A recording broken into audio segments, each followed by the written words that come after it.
ദക്ഷിണാഫ്രിക്കയ്ക്കെതിരായ ആവേശപ്പോരിൽ ഇന്ത്യക്ക് ഇന്നും ജയം. പ്രവചനങ്ങൾ മാറിമറിഞ്ഞ മൂന്നാം മത്സരത്തിൽ ഇന്ത്യ 11 റൺസിന് വിജയിച്ചു. കന്നി സെഞ്ചുറി നേടി ഇന്ത്യയുടെ രക്ഷകനായി മാറിയ തിലക് വർമ്മയാണ് കളിയിലെ താരം. ടോസ് നേടിയ ദക്ഷിണാഫ്രിക്ക ബൌളിംഗ് തിരഞ്ഞെടുത്തു.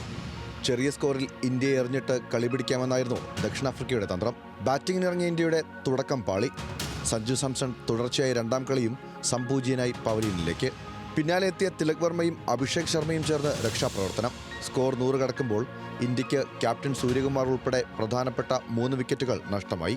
തിലക് വർമ്മയുടെ ഒറ്റയാൾ പോരാട്ടം ഇന്ത്യയെ തുണച്ചു.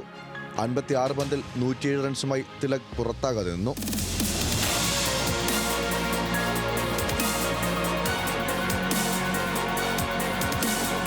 ഇന്ത്യ ഉയർത്തിയ 220 റൺസ് വിജയലക്ഷ്യവുമായി ബാറ്റിംഗിനിറങ്ങിയ ദക്ഷിണാഫ്രിക്കയ്ക്ക് ഭേദപ്പെട്ട തുടക്കം ലഭിച്ചെങ്കിലും കൃത്യമായ ഇടവേളകളിൽ ഇന്ത്യ വിക്കറ്റുകൾ വീഴ്ത്തി.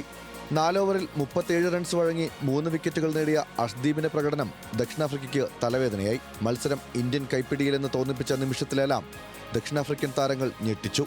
ക്ലാസനും ജാൻസണും ഇന്ത്യയെ വെള്ളം കുടിപ്പിച്ചു. ഹാർദിക് പാണ്ഡ്യയുടെ എക്സ്പെൻസീവായ 19ാം ഓവർ മത്സരത്തിന്റെ ഗതി മാറ്റി. അവസാന ഓവറിൽ അഷ്ദീപ് വീണ്ടും രക്ഷകനായതോടെ മത്സരം ഇന്ത്യയുടെ കൈകളിൽ ഭദ്രം.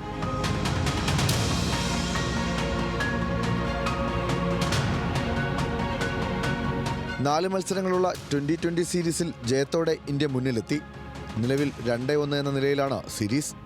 Sports desk, news Malayalam.